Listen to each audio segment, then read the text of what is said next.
everyone, welcome to an all new edition of The Take. I'm your host as always, Kenny Diggs here on this Thursday, April 9th, 2020. Man, thank you all for watching The Take this week. Glad you're staying at home, following the orders, and watching us. Let us entertain you as we are Connect TV, the home of pop culture. Man, thank you all once again for watching.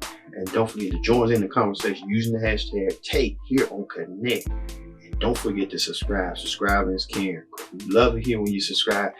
Thank you all for that big subscribe reach. Man, y'all came through and we entertained you with our past archive shows and other shows we done. Thank you all for watching. We're going to continue on entertaining you because that's what's matter. We do it for you, the audience at home. All right, let's get to the big story. The big story of the week is, man, we just found out that Vermont Senator and former presidential candidate Bernie Sanders drops out of the presidential 2020 race. Now that leaves Joe Biden a clear path to winning the Democrat nomination. But we'll get to that later on the rundown. But Bernie Sanders, who was a big supporter of free college tuition, free healthcare, will not be showcasing his ideas and his views and beliefs this coming election season. Well, let's see how Bernie dropped out the race with this. I, in consultation with top staff and many of our prominent supporters, have made an honest assessment of the prospects for victory. If I believed we had a feasible path to the nomination, I would certainly continue the campaign, but it's just not there. I know that there may be some in our movement who disagree with this decision, who would like us to fight on to the last ballot cast at the Democratic Convention. Justice is what our campaign has been about. The fight for justice is what our movement remains about. Today, I congratulate Joe Biden, a very decent man, who I will work with to move our progressive ideas forward. On a practical note, let me also say this. I will stay on the ballot in all remaining states and continue to gather delegates. While Vice President Biden will be the nominee, we must continue working to assemble as many delegates as possible at the Democratic Convention, where we will be able to exert significant influence over the party platform and other functions. Then together, standing united, we will go forward to defeat Donald Trump, the most dangerous president in modern American history. All right there, Bernie Sanders, news outlets reporting that Bernie Sanders dropped out of the race as he felt like he was trying to get his point across. He didn't have enough money, but Bernie, he had to eventually, is he going to support Biden on his journey to defeat Trump? Well, we'll get to Trump later on the political rundown on what is going on with him. But this is a clear pathway for Joe Biden, I think, coming out from the grace. And many people thought his campaign was doomed from the start. But now Joe Biden emerging the victor, presumably to become the Democratic nominee for president in 2020. So he'll go against Trump. But we'll see how this all plays out in the coming weeks and months. All right, in celebrity news, rapper Young Jeezy puts his pimp card down and proposes to one of the co-hosts of The Real Jeannie with this. Jeannie and Jeezy are engaged. Despite being stuck inside on a shelter-in-place order, The Real co-host and her rapper boyfriend are happier than ever because they're now officially fiancés. Jezzy had apparently prepared to propose to Jeannie during a trip to Vietnam this month, but unfortunately their vacation was postponed due to the coronavirus pandemic. But that didn't stop Jezzy. Instead, he decided to surprise her with a romantic indoor date night complete with Vietnamese food and decor. And that's when he popped the big question. The engagement comes nearly 7 months after the pair first confirmed their relationship on IG, but we've been hearing rumors about them being together since at least late 2018. This will mark the first marriage for the retired rapper and the second for the TV personality If you follow the couple on social, you know that Jeannie and Jeezy love getting us into their lives. From bike rides to dinners, we're here for it. So how exactly do you plan a wedding in quarantine? We guess they'll find out. Congratulations, Jeannie and Jeezy. You see right there, John Jeezy and Jeannie Mai has been dating since November of 2018, and now, since being quarantined together, they decided to make it official, and now they're engaged. So a lot of people side-eye Jeannie, including some of the bloggers, with this. As you see some of the bloggers on these YouTube channels trying to side-eye Jeannie, saying, is she really in love with Jeezy, or does she have a change of heart?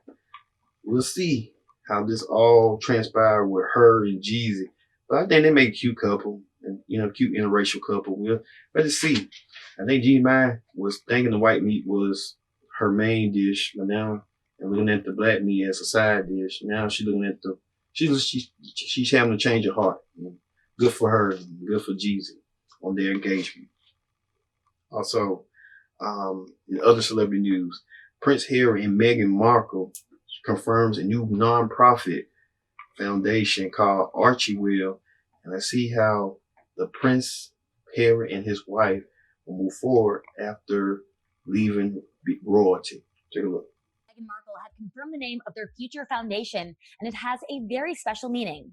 The foundation will be called Archwell, a name that shares a connection with their son, Archie.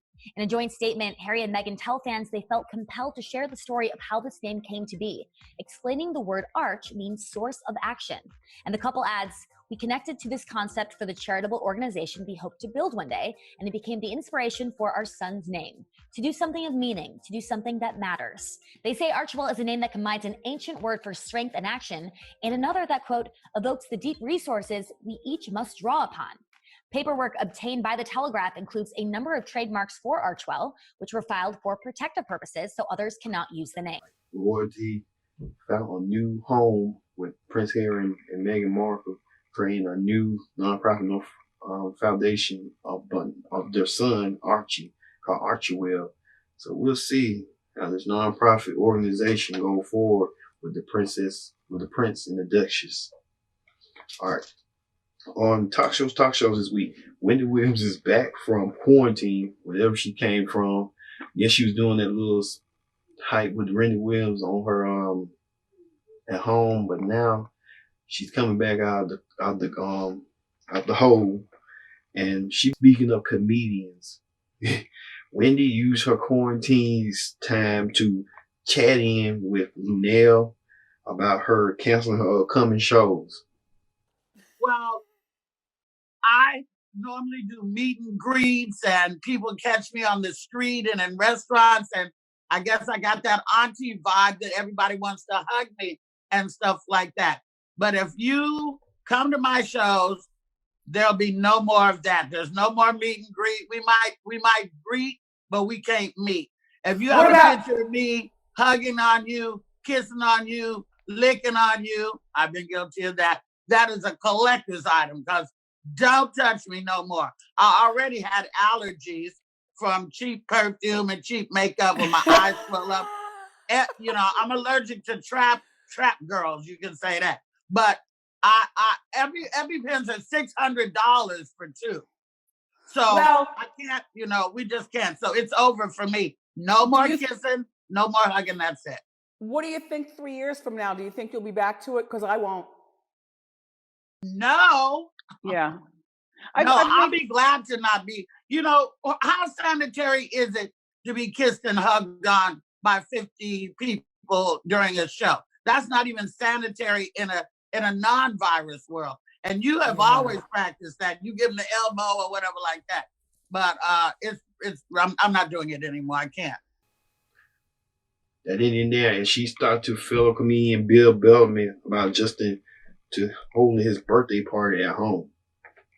Thank you. I am in such a good mood in I'm about to have the dopest house party ever. You hear me?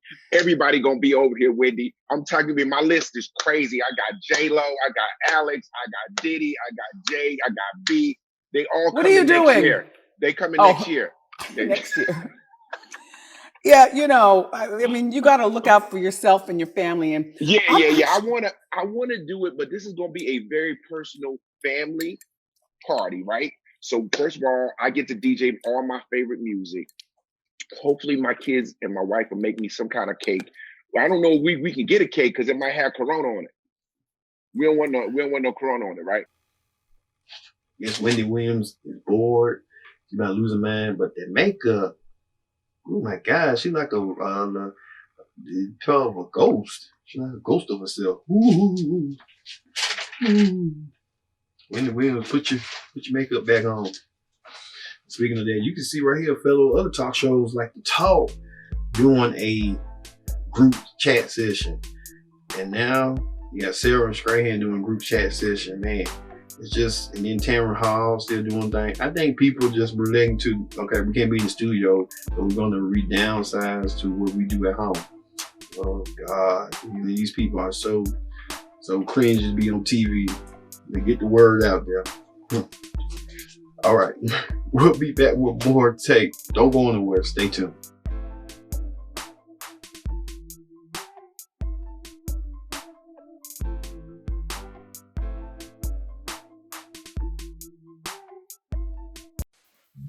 Hello, everyone. This is Ken Deere. Are you a fan of WWE or AEW? Or what about all forms of pro wrestling?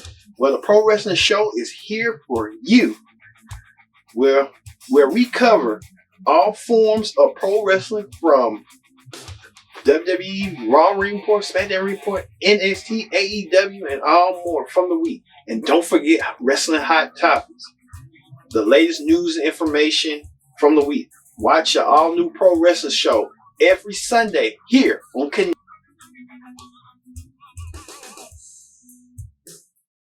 No, everyone who's going to the effects of the COVID-19 situation, we here to take and Connect TV sincere on our behalf there. We want you to stay home, wash your hands, do the procedures that your local and state government people want you to do. So just, stay quarantined, and together we're in this. We're going to win this. We go back in our normal lives, doing what we do best, being the best that we can be. And you at home know what I'm talking about, because you at home know and you embody the American dream. So, just do what the government and local officials and your state officials tell you to do at this critical moment. So, thank you for that.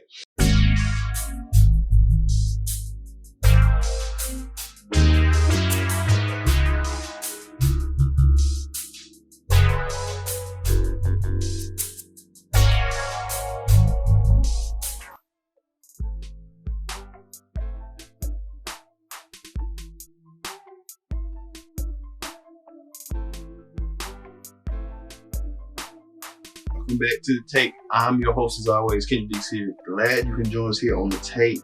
Don't forget to join in the conversation using the hashtag Take here on Connect on this Thursday, April 9th, 2020. We are glad you are here with us on the tape. Man, and don't forget to subscribe. Subscribe is caring. Call a friend, tell a friend, subscribe. Thank you all once again for the subscribe reach. We're getting there, and we're getting there due to you and what we do here to create good content for you and good entertainment content, because Connect TV is the home of pop culture, and we does everything for the entertainment moments throughout the week. So we thank you. All right, let's move to the political rundown. On the political rundown this week, President Trump does his daily press conferences on the COVID-19, but a CNN reporter gets under the president's skin with this question. But when a CNN reporter asked Dr. Fauci for his opinion on the drug, it was Trump who answered instead. And what is the medical evidence? Yeah. Maybe 15 times. Trump's push for the drug has caused tensions inside the White House. Yeah, CNN reporter Jeremy, forgot his name, got on the president's skin. He said the president said, you said it 15 times, but the president went crazy, ballistic, irritated, didn't know what to think. And then he went off on another reporter from ABC News. On this question of the HHS Inspector General, and by the way, her name is Christy Grimm.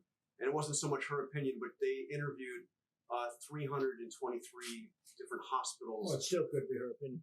When was she appointed? I'm not sure when she was Would appointed. you do me a favor? Let me know. I'll check. No, let me know now. I have to know now, John. Let me know now. Because we are doing an incredible job in testing. We are doing a better job than anybody in the world right now in testing. There's nobody close. And other nations admit this. Other nations have admitted it very strongly. Other nations are calling us, wanting to know about our testing. Let me know when she was appointed, would you? Specifically, Go ahead, what please. she was saying was that there had been a delay in the. Okay, thank you very much. How long has that person been in government? Did serve in the previous administration. Oh, you didn't tell me that. Oh, I see. You didn't tell me that, John. You didn't tell me that. Did serve in the previous administration. You mean the Obama administration. Thank you for telling me that. See, there's a typical fake news deal. You asked me when she was appointed. I told you when she was appointed. You're a third-rate reporter, and what you just said is a disgrace, okay? You asked me, you said, sir, just got appointed. Take a look at what you said now. I said, when did this person, how long in government? Well, it was appointed in the Obama administration. Thank you very much, John. Thank you very much. You will never make it. And you see, he went out, Jonathan Call, man, Trump looking like y'all gonna make me go crazy on this 719 stuff. I'm already crazy. I don't know what to do. And they're saying Trump wanted to know who was the person in interest, but it was a woman who was the inspector general. He wanted to look into her and fire her, but the woman already been underneath President Bush's. So I guess he doesn't like that one bit. He didn't even know who he had, and that's crazy. But the media didn't stop there. As the media thought this is Trump. At risk at these hospitals. And the president was going back and forth with several reporters, essentially saying, well, is this an Obama political appointee? Well, according to Mrs. Grimm's bio on the HHS website, she was appointed by the Trump administration in January of this year, and her experience goes all the way back to 1999. So she has served in government for both Democratic and Republican administrations, including the current one. And you heard the president rip into John Karl of ABC News for a moment there. That was totally uncalled for. Refer to John Karl as a third-rate reporter. I've known John for many years. He's a terrific reporter over at ABC who has lots of experience and was asking the right questions, as were others in the room, about all of this. But it just goes back to, Aaron, what we've heard for weeks now, and that this president is just terribly sensitive when it comes to criticism of the government's response in all of this and how they've been able to manage getting these supplies out to states across the country.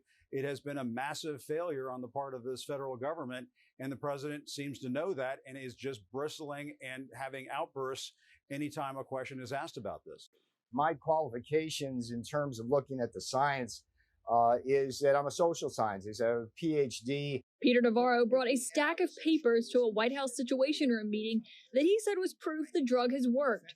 Fauci pushed back, arguing that any decisions should be based on actual data. 2 words for you: second opinion. Trump left that meeting and headed straight for the briefing room, where he told reporters this. I may take it, okay? I may take it. And I'll have to ask my doctors about that, but I may take it.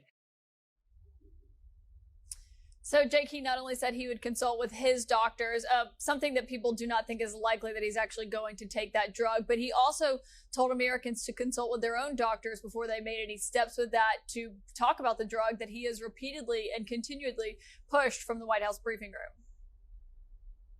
All right, a national lesson in the Dunning-Kruger effect. Caitlin Collins, thank you. Yeah, President Trump can't win for lose.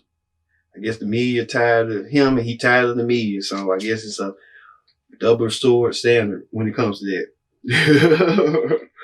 I guess the president's angry, frustrated on the facts that these people don't get with me and they don't get what I'm trying to do and trying to say and I'm trying to get these people to get the stimulus checks. And then in his little feeble mind, he thinks that people are going to, if they get these stimulus checks, that he thinks they're going to be voting for him. You got another thing coming, man. Some people will vote for you, some won't. So you just have to see it as that. Telling you. Okay. Speaking of that, on the reality show Clip Down this week, on Love and Hip Hop, ATL. Now, you tell me, it's this strange right here. Yeah, Love and Hip Hop ATL, using some of these scenes and stuff like that. But one particular scene is Scrap Dead Young sister is dating this dude. He might be a rapper. I don't know what he do for a living. He can talk. He can slick talk and get in some, panties, slide in, and slide in. Let me come on through in the panties.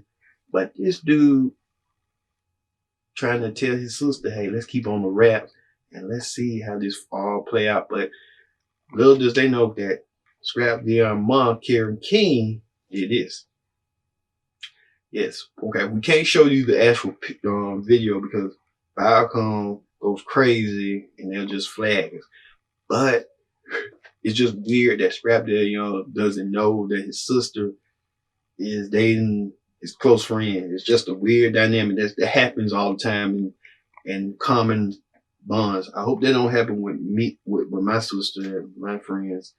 I'll never know. But hey. And speaking of that, one on Love and Hip Hop this week, Atlanta, Mama D made the final comment on Bambi's mom when they all was together for a dinner, and Bambi's mom and mom wanted to get in good terms with Mama D, but Mama D wasn't feeling her and said this. Yeah, Mama D and Bambi mom at each other, and then Mama D throws the ultimate insult with this. She wrote her own obituary wrote her own obituary, said the woman's gonna die before. That's just, the woman was almost on the brink of death, and then you go right there. Wow, Mama D, you know how to be creative. You know how to be creative, and everybody talking about you got a drinking problem, so you kind of had to.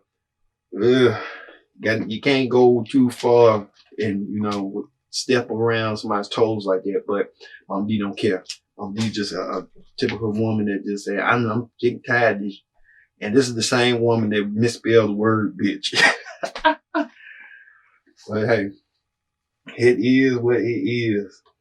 All right, speaking of that, on the Real Housewives of Atlanta this week, Kandi having problems with Todd, and it boils down to Todd telling Kandi that it's enough is enough. Spend some time with your family. And Kandi takes odds at that with this. You see right there, Candy's taking odds with Todd about that, but Todd's just laying down the law. But Candy's not feeling it. Kandi wants to do what she wants to do, and it kind of puts when in a marriage, it kind of puts a break in the marriage like that. And not on the brakes, but it kind of, puts a conflict. So we'll see if Todd and Kandi can get their stuff together. Well, all right. On Newsies this week, on Newsies, the COVID-19 outbreak begins to hit its peak this week with Inspector General making this ridiculous statement with this. The U.S. Surgeon General had a warning for all Americans about the coronavirus. Let's take a look. It's tragically fitting that we're talking at the beginning of Holy Week, because this is going to be the hardest and the saddest week of most Americans' lives, quite frankly. This is going to be our Pearl Harbor moment, our 9/11 moment, only it's not going to be localized. It's going to be happening all over the country, and I want America to understand that. All right, here we go again. Jerome Adams claims on the morning news stations that, hey, this COVID-19 peak can kill more people than ever, and it's Easter season. So, hey, like you said, it's the plague. The plague can come in, the plague can come out, but you got to be careful. But some people out there, are being vigilant, and some just ain't. Some just want to party, get together, and have a good time, while others just trying to figure this thing out as we go. So, hey, you know how that goes. Even if you go right here, just at a beauty shop, and hey, trying to get the beauty supply store, and it's a long line. Even the grocery store long line. But why not Walmart? Oh yeah, Walmart's getting longer too. But hey, they just trying to figure out this thing, how this go. But we're just figuring it out as it go. All right. And finally, the viral video of the week. All right. We know we got 2 viral videos as 2 NBA stars, and one is retired and one is currently playing. But let's get to one with the ones retired. All right. Many of you may know Shaq, Shaquille O'Neal. Shaq retired from the court, but he's entertaining the fans with the masses with this.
All right, Shaq's doing his own party with his sons and his friends. I think Shaq is gonna have a good time, become his own DJ.